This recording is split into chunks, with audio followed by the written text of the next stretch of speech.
Hello guys, আসসালামু আলাইকুম। আমার সাকুলেন্ট বাগানটা আপনাদের দেখাচ্ছি আজকে। তো মানে দেখতে থাকেন কেমন হয়েছে আমার সাকুলেন্টগুলো। যে দেখছেন কেমন কালার আসতেছে, শীত আসতেছে, তো শীতের সাথে এগুলো সৌন্দর্য বৃদ্ধি পায়। তো শীতের দিনে যে দেখছেন কি সুন্দর কালার আসছে, মানে এগুলো দেখলে অনেকটা শান্তি মনে। আর কারো যদি সাকুলেন্ট লাগে অবশ্যই কমেন্ট করে জানাবেন, আমি তাদেরকে গিফট করব। তো এই তো বাসায় এসে নিয়ে যেতে হবে এই আর কি। এই যে মাশাআল্লাহ বলেন সবাই। এগুলো আমার মেহনতের জিনিস, আমি অনেক যত্ন করে এগুলো রাখি, বাচ্চাদের মতো যত্ন করি এগুলোকে।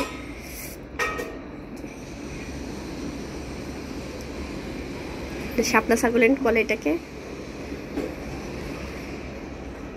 এত সুন্দর হইতেছিল এগুলো। এই যে মানে এই গ্রিলটা দিয়ে একটা বিড়াল আসছিল, তো বিড়াল এসে এগুলোর উপরে হামলা হয়েছে আর কি। হওয়ার পরে আমার এই যে পুরাই গাছ, যে এইটার পাতাগুলো সব ফেলে দিছিল। ফেলে দেওয়ার পরে আমি তো মনে করছি গাছটা মারাই যাবে, তারপর গাছটা টিকে আছে আর কি। এটার গাছের মাথা ছিল আরেকটা, সেটা ভেঙে গেছে, মানে অনেক হয়েছে, প্যারা হয়েছে। তো এই যে এটা ক্যাকটাস, তারপরে এই যে আরেকটা সাকুলেন্ট, এটার মাথা ভেঙে গেছিল, লাগাইছি। আবার এই যে এটা ছোট্ট একটা দেখা যায়, অনেক সুন্দর।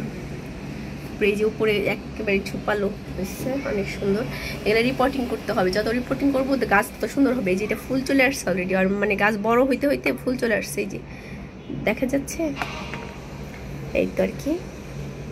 যেমন এটার কথা বললাম, এটা ভেঙে গেছে দেখছেন। এটা বিড়াল এসে একটা হামলা দিয়েছিল, গাছটা এত সুন্দর ঝোপালো হইলো। আমি আগের দিন দেখে গেলাম, পরের দিন মনে হয় চোখ লেগে গেছে একবার। বিড়ালটা মানে কিভাবে আসলো, একেবারে অজান্তে চলে আসছে।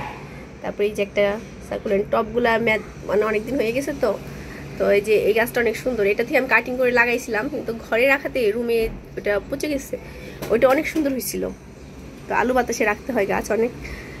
আর এই তো পার্পেল হার্ট, এই যে কালার চলে আসছে পার্পেল হার্টে। তো এই তো অনেক সুন্দর, মাশাআল্লাহ বলেন সবাই। আর যদি সত্যি কারো গাছ লাগে আমাকে জানাবেন, হ্যাঁ আমি দেওয়ার ট্রাই করবো। এই যে গ্রিন লিফের একটা ছোট্ট একটা ডাল ছিল, সেখান থেকে আমি এটাকে বড় করছি, গ্রো করছি। তো এটা অনেক সুন্দর হয়েছে মাশাআল্লাহ। এটা আমি যে নারিকেলের আশে লাগাইতে হবে, তাহলে এটা আরও সুন্দর ঝোপালো হবে, থাকা হবে। পাতাগুলো কি সুন্দর স্পষ্ট, অনেক ভালো লাগে এটা। তো আমার ছোট্ট বাগানটা কেমন লাগলো, ছোট্ট একটা ভিডিও দিলাম। সবাই বাগানটাকে মানে সবাইকে দেখাইলাম বাগানটা। আর যেদিন রিপোর্ট করবো সেদিনও আমি দেখাবো যে কেমন হইলো, নতুন করে সাজাবো যখন। মানে পুরাতনটা দেখেন কেমন, আর নতুনটাও দেখাবো ইনশাল্লাহ। তো আরেকটা জিনিস দেখাচ্ছি আমি, ওইটার সাকুলেন্ট, ওই যে রুবি নেকলেস ওদিন করছিলাম, ওইটা কেমন হচ্ছে আর কি, ওইটা দেখাচ্ছি দাঁড়ান। তো সবাই দেখতেছিলেন যে ঝোপালো আমার এই যে সাকুলেন্ট নেকলেসটা, রুবি নেকলেসটা এটা ছিল।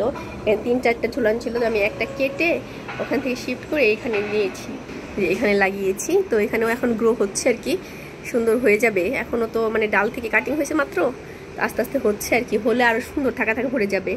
আর এই যে আরেকটা জিনিস খুবই সুন্দর, ভালো লাগে দেখতে, দেখছেন কতটা ঝুলে গেছে। এটা বেবি টিয়ার্স, আমি যে আড়ঙের দইয়ের ডাব্বায় লাগাইছি, কারণ টব কিনতে আমি শেষ, এত পরিমাণ টব লাগে। হ্যাঁ, তো এইটার মধ্যে যে কত সুন্দর মাশাআল্লাহ। আর এটার মধ্যে যে আমি দেখাইলাম যে ওই গাছটা লাগাইছিলাম পিপরিয়া, হ্যাঁ পিপরুমিয়া, হ্যাঁ। তো ওইটা আর কি নষ্ট হয়ে গেছে, ঘরের রুমে ছিল তো আলু বাতাস পায় নাই, তার কারণে। তো এই যে আমার এইটা, এখানে একটা অ্যালোভেরা গাছ হয়েছে। আর হয়েছে কি, একটা ছোটো চারা লাগাইছিলাম, ওটা আর কি বড় হচ্ছে। এটা এখান থেকে সরাইতে হবে, কারণ এই মাটিতে হইতে পারবে না। আর কিছু পুদিনা পাতা রাখছি এটাতে, তো এটা তো আমি অন্য গাছ লাগাবো, কারণ এগুলো অন্য টবে দিয়ে দিব।